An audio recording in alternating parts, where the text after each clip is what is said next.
Let's talk about literal linear equations. A literal equation is an equation which is more of a literal equation in that it has a tendency to be full of variables or letters, and some of them don't even have a number anywhere in sight. Now, a linear equation is one in which we have no exponents, radicals, or variables in the denominator. So a linear equation is going to be something in the form of having nothing but adding, subtracting, multiplying, and dividing. It's a very basic equation. What if we took a linear equation like ax plus by equals c? Now, if a, b, and c were numbers, for instance, if we were taking the equation 2x plus 3y equals 6 and solving that for y, because it's a linear equation, the first thing we always do is remove parentheses. We don't have any in this case. And then we want to clear out any fractions. We don't have any in this case.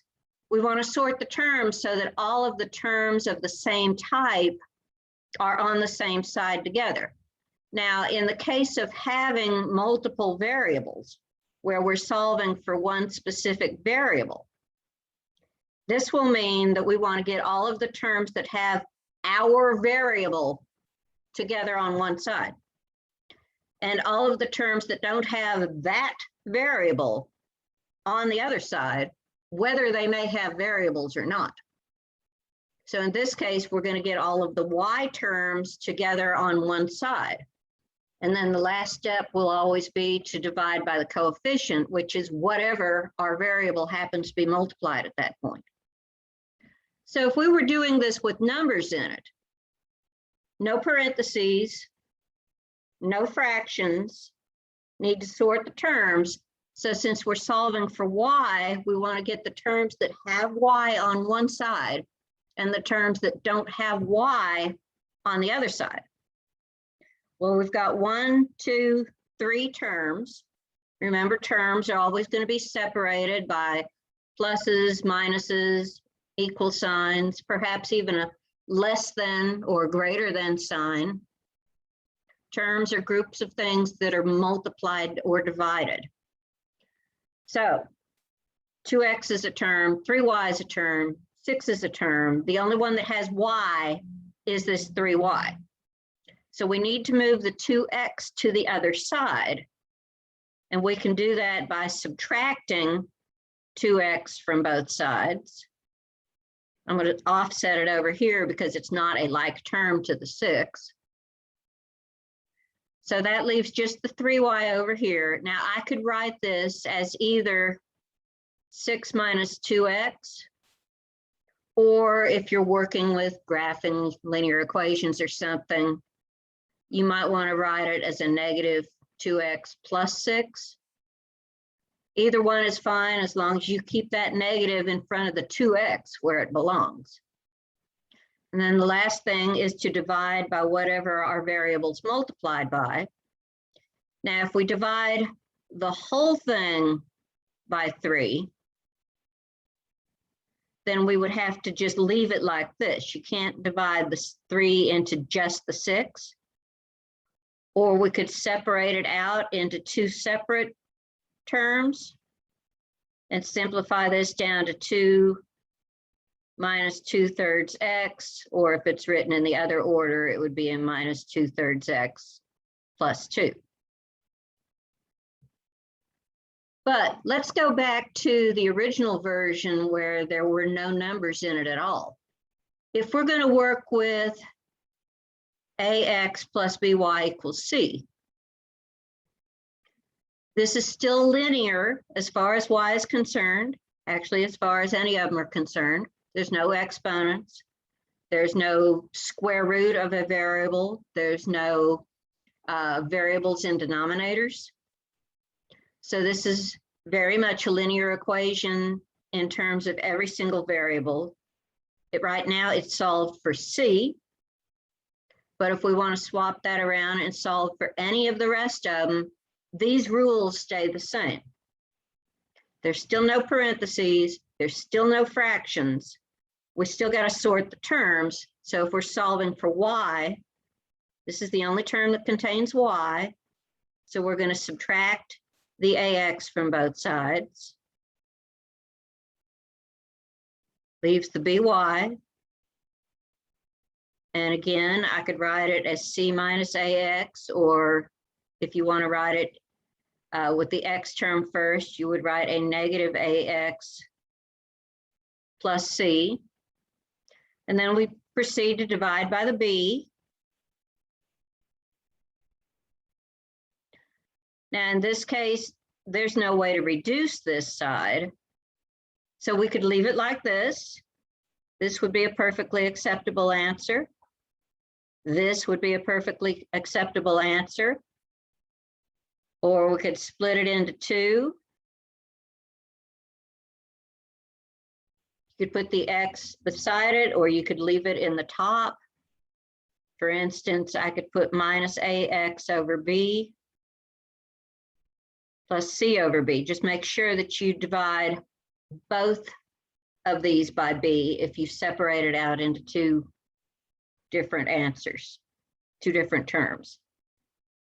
So we actually have 4 perfectly acceptable forms for the solution when we're solving this for B. They can't say that any of these are wrong. They're all right. What if we had a problem like 1 over A plus 1 over B equals 1 over C, and we want to solve this for, I don't know, pick one A.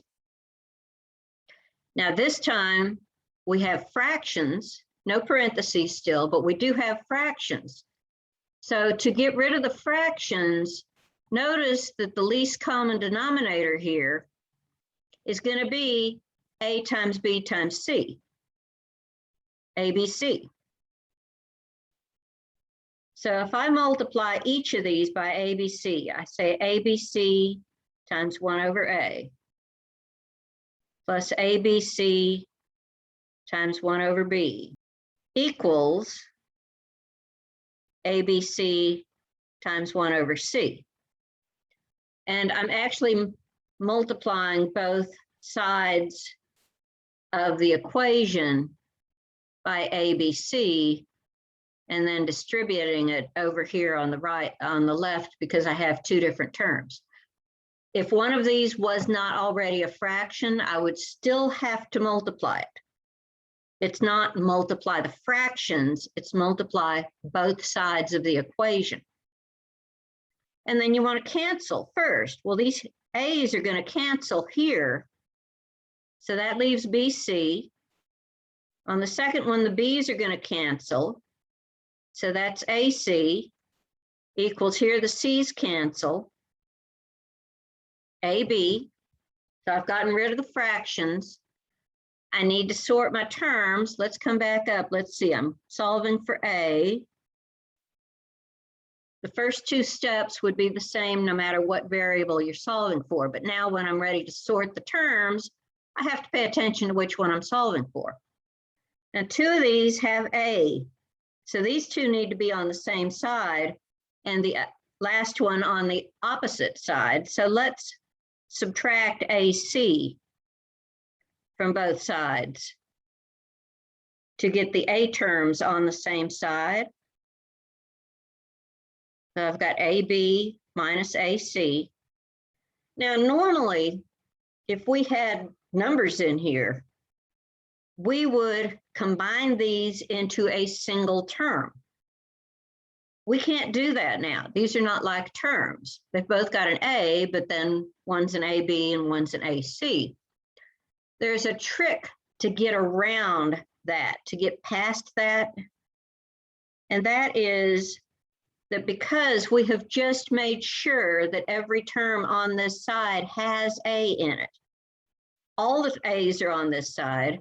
None of the terms over here lack an A. That means A is a common factor. And I can factor out the A. It's linear, so nothing's going to have like an A squared or anything. So this is the same thing as A times B minus C. So the coefficient of A is now B minus C. So what I'm going to divide both sides by is the B minus C. That's going to cancel. And so now I have A equals BC over B minus C. Now, the two terms are in the denominator. I cannot separate this out into two fractions. And I cannot cancel anything. This is actually the only way to properly write this answer.